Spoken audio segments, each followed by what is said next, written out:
You keep restarting because you leave too early. Not because the system failed. Not because motivation disappeared. Not because progress was impossible. You left before adaptation began. Most systems do not reward early effort. They resist it. Resistance is mistaken for incompatibility. It is not. It is friction before alignment. Restarting feels productive. It creates motion. It resets discomfort. But it destroys accumulation. Accumulation requires duration. Duration requires tolerance. Tolerance is absent. So the cycle repeats. Start, struggle, doubt, reset. Each reset feels rational. Each reset delays capacity. Progress does not happen at the beginning. It happens after repetition becomes ordinary. Most people never reach that point. They measure systems by early feedback. Early feedback is misleading. Nothing valuable stabilizes quickly. Stability requires exposure beyond excitement, beyond novelty, beyond emotional engagement. Restarting preserves comfort. It avoids the flat phase. The flat phase is where systems lock in. Leaving early prevents compounding. Without compounding, effort stays expensive. Expensive effort feels unsustainable. That feeling justifies another restart. The logic feels clean. The outcome is predictable. Constant beginnings, no depth. Depth requires staying when nothing changes. Most people leave at that moment. That is the rule. Restarting is not a failure of discipline. It is a refusal of duration. And duration is the requirement. This pattern persists because restarting is rewarded psychologically. Beginnings create contrast. Contrast creates stimulation. Stimulation is mistaken for progress. Early stages are dense with novelty. Novelty produces attention. Attention feels productive. When novelty fades, perception shifts. The work feels heavier. The system feels less responsive. Nothing appears to improve. This phase triggers doubt. Doubt invites evaluation. Evaluation invites comparison. Comparison suggests alternatives. Alternatives promise faster feedback. Restarting becomes logical. Another factor reinforces the cycle. Early effort produces discomfort without benefit. Late effort produces benefit without sensation. Most people exit before the exchange reverses. They pay the cost.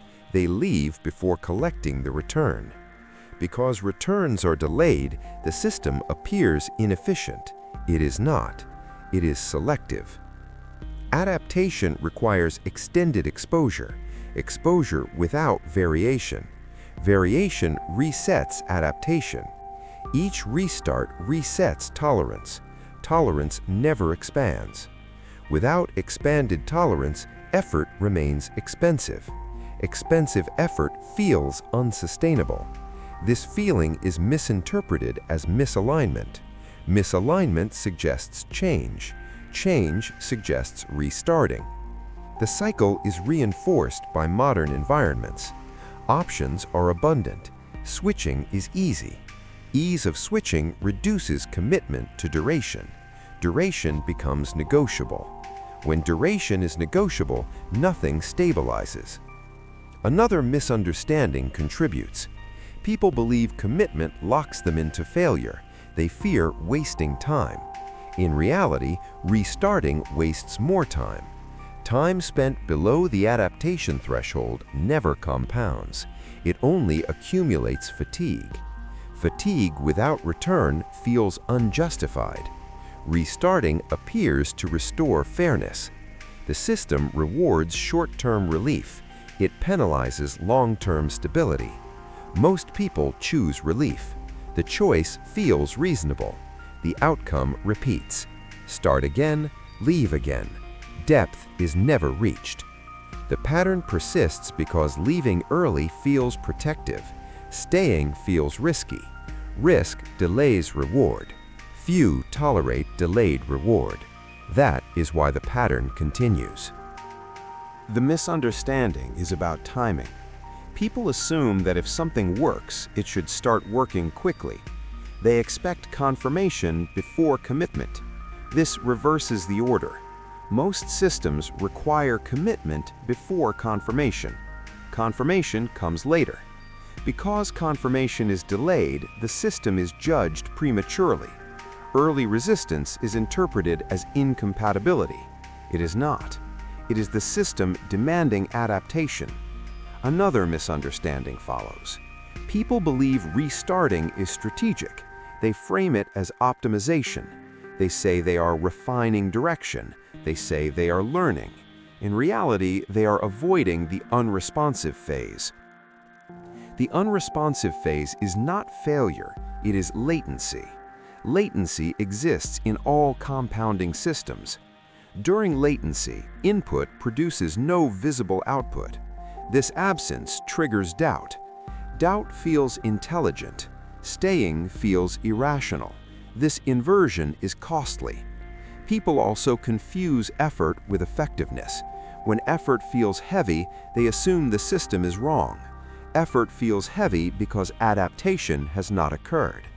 Adaptation reduces effort. It does not eliminate it. Leaving early preserves effort at its highest cost. Restarting repeats the same cost curve. The work never becomes cheaper.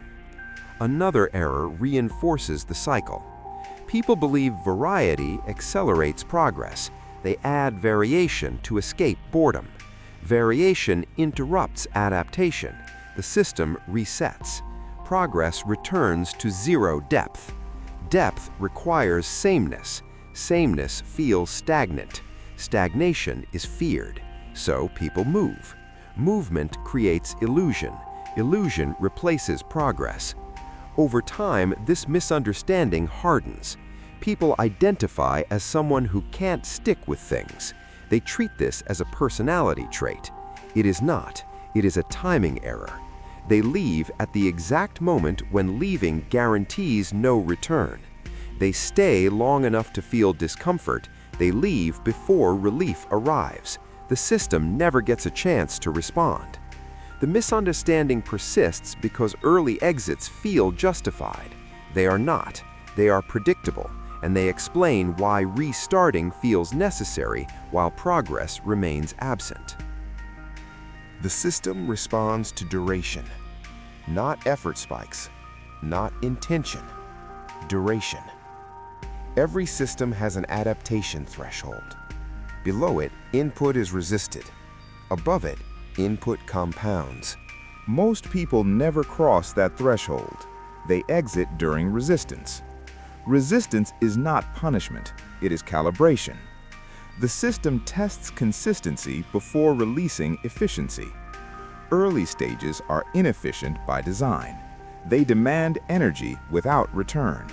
This filters commitment. When duration is sufficient, the system adjusts. Friction decreases, efficiency increases. Tasks that once required attention become automatic. Automatic execution is cheaper. This is where progress begins. Not at the start, after stability. The system also reduces variance. Repeated input under the same conditions trains predictability. Predictability lowers cognitive load. Lower load preserves energy. Preserved energy allows continuation. This creates a feedback loop. Restarting breaks this loop. Each restart resets inefficiency. The system must recalibrate again. The same cost is paid repeatedly. No depth is accumulated. Another mechanism operates quietly. Duration allows error correction. Early execution is sloppy. Corrections require repetition. Repetition without interruption. Interruptions freeze error at an early stage. The system never refines. People confuse boredom with stagnation. Boredom appears when novelty is removed. Novelty is not required for progress. Novelty distracts from calibration. Calibration requires sameness. Sameness feels slow. Slow feels unproductive. Unproductive triggers exit. The system never stabilizes. When duration is maintained, results shift from effort-driven to structure-driven. Structure reduces reliance on willpower. Willpower is unstable. Structure is not. This is why staying long enough matters. Not because it feels disciplined, because it allows the system to finish adjusting. Once adjustment completes, progress accelerates without additional effort. Acceleration is mistaken for talent. It is not. It is delayed alignment. Those who restart never experience it. They leave just before the system turns. That timing error explains the outcome. The system was not wrong. The duration was insufficient. This requires commitment to duration, not commitment to outcomes, not commitment to motivation, commitment to staying. You must decide in advance how long you will remain. That decision must be fixed. Evaluation must be delayed. You cannot assess progress during the resistance phase. Assessment during resistance distorts judgment. You must accept inefficiency at the beginning. Inefficiency is part of the cost. You must stop interpreting friction as misalignment. Friction signals adaptation in progress. You must remove exit options. Optionality weakens duration. Duration requires closure. You must define minimum behavior. Minimums reduce negotiation. Negotiation shortens timelines. Short timelines prevent adaptation. You must stop searching for alternatives while executing. Alternatives fragment attention. Fragmented attention resets the system. You must accept boredom without intervention. Intervention interrupts calibration. You must stop restarting to relieve discomfort. Relief delays progress. You must continue when effort feels expensive. That expense decreases only after repetition. You must resist documenting early results. Documentation shifts focus from execution to validation. Validation is premature. You must maintain sameness long enough for efficiency to emerge. Efficiency cannot be forced. It appears after duration. You must separate patience from passivity. Patience is active continuation. Passivity waits for signals. Signals arrive late. You must allow the system to complete its adjustment cycle. That cycle is invisible. Leaving early guarantees no return. Staying long enough makes continuation cheaper. This is not optimism. It is mechanics.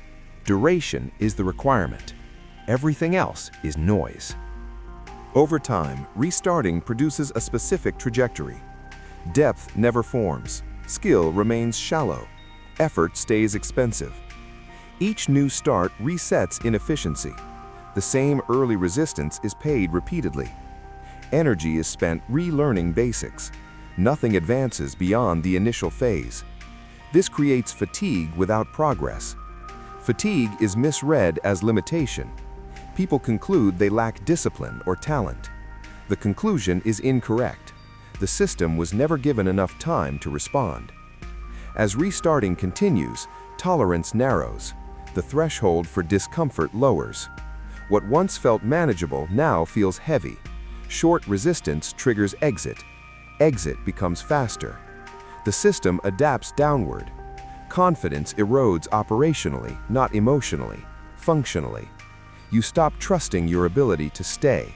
Staying feels unsafe. This reinforces short cycles. Opportunities that require continuity are avoided. Long-term projects feel threatening. Short-term tasks dominate. Short-term tasks do not compound. Without compounding, outcomes plateau. Plateau is interpreted as stagnation. Stagnation justifies another restart. The loop closes. In contrast, staying long enough changes configuration. Efficiency replaces strain. Repetition reduces cost. Effort becomes predictable. Predictability increases tolerance. Increased tolerance extends duration. Duration allows refinement. Refinement increases leverage. Leverage produces disproportionate outcomes. These outcomes appear sudden. They are not. They are delayed returns. Those who restart never experience delayed returns. They live inside beginnings. Beginnings feel active. They do not build position. Position is built after the flat phase, after boredom, after resistance. Long-term consequences are not dramatic. They are directional. Restarting locks direction in place. Staying shifts it. That shift only occurs with sufficient duration. Nothing else substitutes for it. You do not restart because you are incapable. You restart because you leave too soon. Leaving early feels protective. It preserves hope. It avoids the flat phase. The flat phase is where systems lock in. Most people never stay long enough to reach it. They mistake silence for failure. They mistake boredom for inefficiency. So they reset. Resetting feels clean. It offers relief. Relief is temporary. Progress requires endurance beyond relief, beyond novelty, beyond feedback. Staying long enough removes dependence on feeling. It allows structure to take over. When structure takes over, effort becomes cheaper. Cheaper effort allows continuation. Continuation creates depth. Depth is not exciting, it is stable. Stability compounds. Restarting interrupts compounding. It keeps effort expensive. Expensive effort feels unsustainable. That feeling justifies another reset. The logic repeats. Nothing changes. This is not a motivation problem. It is not a clarity problem. It is a duration problem. The system was never wrong. The timing was. Stay long enough for adaptation to complete. Do not evaluate during resistance. Duration is the requirement. Everything else is optional. Stop restarting. Remain. That is the rule.